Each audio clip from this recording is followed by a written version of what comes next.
Good morning students, ABL classes के YouTube channel पर आपका स्वागत है, जहां पर मैं ललित राठी आज आपको फिजिक्स का लेज़र में जो टाइप्स ऑफ लेज़र वाला टॉपिक है वो यहाँ पे पढ़ाएंगे। ठीक है, तो जैसा आप देख रहे होंगे लेज़र का एक टाइप है आपके सिलेबस में रूबी लेज़र। ठीक, एग्ज़ाम में कैसे क्वेश्चन दे सकता है? रूबी लेज़र के नाम से दे सकता है, या इसी को सॉलिड स्टेट लेज़र भी बोलते हैं, या इसी को पल्स्ड वेव लेज़र भी बोलते हैं। तो एग्ज़ाम में वो किसी भी नाम से आपसे पूछ सकता है, पल्स्ड वेव लेज़र को एक्सप्लेन कीजिए, सॉलिड स्टेट लेज़र को एक्सप्लेन कीजिए, या रूबी लेज़र के नाम से वो पूछ सकता है। ठीक है, तो चलिए पहले इसका थोड़ा सा हम बैकग्राउंड देख लेते हैं क्या है हिस्ट्री में। Ruby laser is a 3 level solid state laser, यानी कि यहाँ से जैसे ऊपर नाम हमने बोला है कि रूबी लेज़र क्या होता है, सॉलिड स्टेट लेज़र होता है, और ये 3 लेवल लेज़र भी है। तो दैट मीन्स ये रूबी लेज़र पहला पॉइंट आपको मिल जाता है कि 3 लेवल सॉलिड स्टेट लेज़र है। ठीक है, विच डिस्कवर्ड इन 1960, 1960 में इसको डिस्कवर किया गया था। Ruby laser is a crystal of aluminium oxide, यानी कि ये किसका क्रिस्टल है या किसका क्रिस्टल है? एल्यूमिनियम ऑक्साइड का, Al2O3 जिसका केमिकल फॉर्मूला होता है। इन which some of the aluminum ions is replaced by the chromium ions। ठीक है, अब ये चीज़ समझते हैं, यानी कि सिंपल हम एल्यूमिनियम ऑक्साइड को क्रोमियम के साथ, यानी कि क्रोमियम ऑक्साइड के साथ मिलाते हैं, तो सम क्रोमियम आयंस, यानी कि ये सम क्रोमियम आयंस किसको रिप्लेस करते हैं? एल्यूमिनियम आयंस को। ठीक है, यहाँ पर ये लिखा हुआ है, चलिए। This is done by doping a small amount 0.05% of chromium oxide। जैसा मैंने आपको बताया कि माना हमारे पास एल्यूमिनियम ऑक्साइड है, इसमें हमने डोपिंग कराई। डोपिंग का मतलब इसमें हमने मिलाया क्या?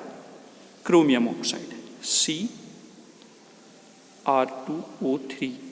ठीक है, Cr2O3 जब इसमें हम मिलाएंगे तो ये क्रोमियम आयंस जो है, ये जब डोपिंग करा के तो ये एल्यूमिनियम आयन को रिप्लेस कर देंगे। ठीक है, और ये जो क्रोमियम ऑक्साइड हम मिलाते हैं, ये बहुत ही स्मॉल अमाउंट में हम यहाँ पर इसकी डोपिंग करेंगे। ठीक है, तो ये हो गया इसका एक तरह से हम बोलें कि कैसे बनता है।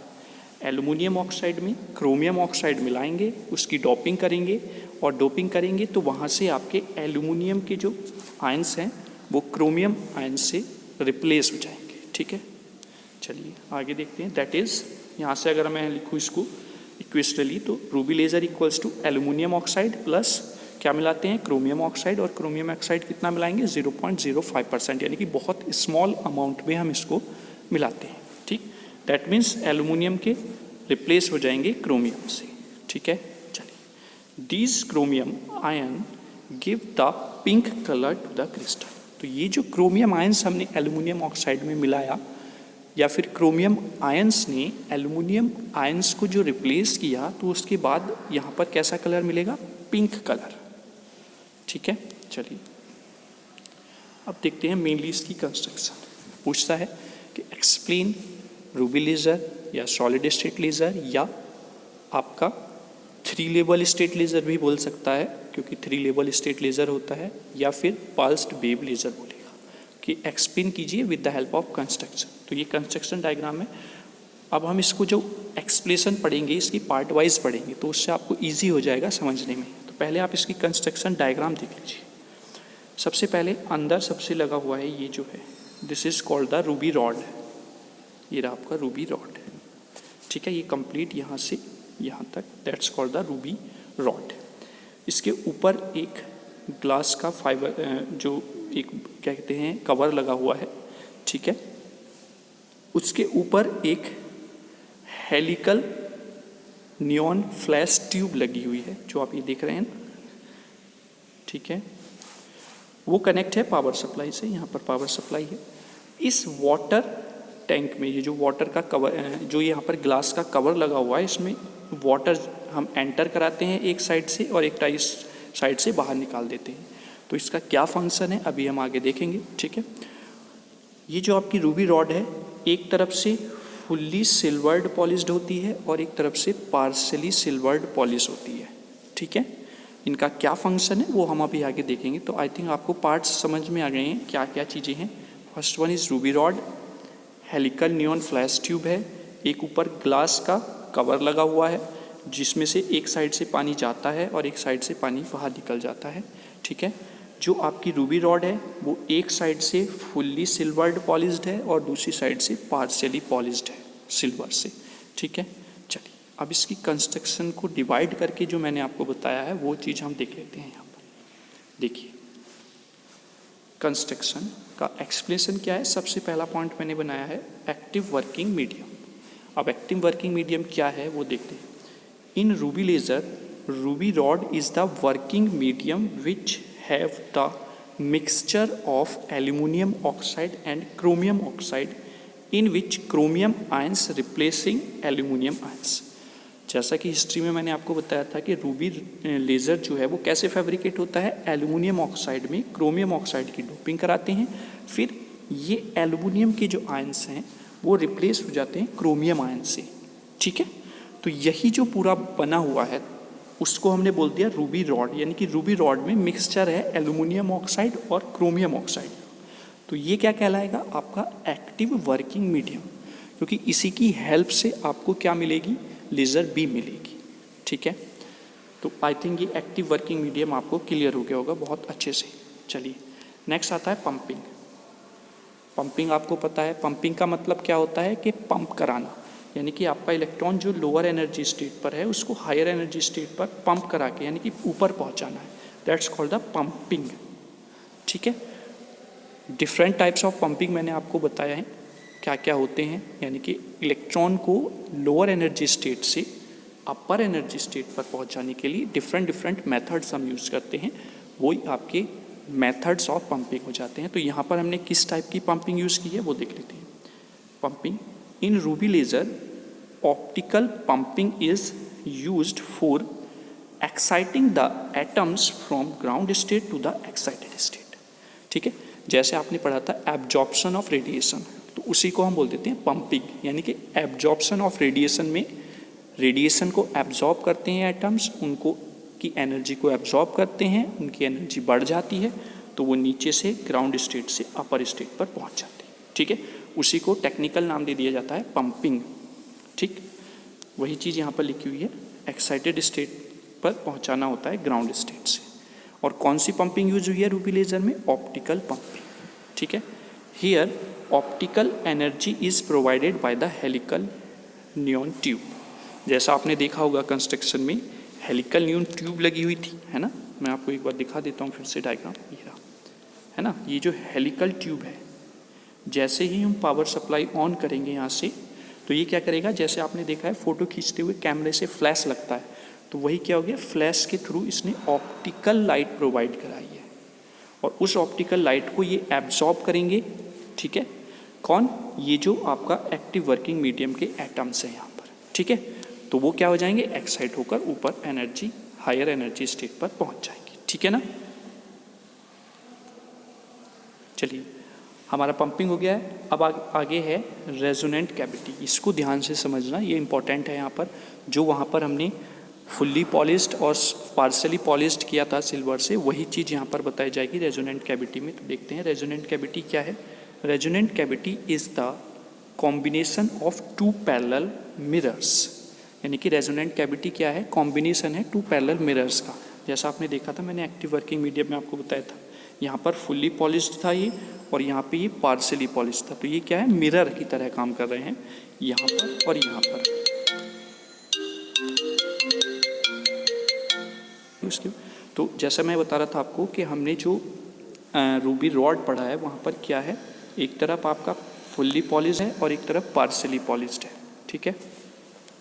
तो यही क्या है, इन्हीं को हमने बोल दिया पैरेलल मिरर्स, क्योंकि ये ऐसे है और ये ऐसे, तो दोनों क्या हो गए, एक दूसरे की पैरेलल हो गए हैं, ठीक।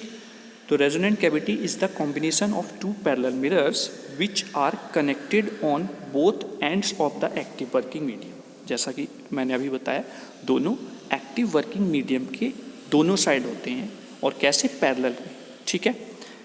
These two mirrors, one mirror is fully reflected while the other mirror is partially reflected, यानी कि वन फुली रिफ्लेक्टेड होता है और दूसरा पार्सली रिफ्लेक्टेड होता है। तो यहाँ पर हम देखते हैं, देखो मैं आपको बता देता हूँ यहाँ से, ये हो गया आपका फुल्ली पॉलिश्ड और ये हो गया आपका पार्सली पॉलिश्ड।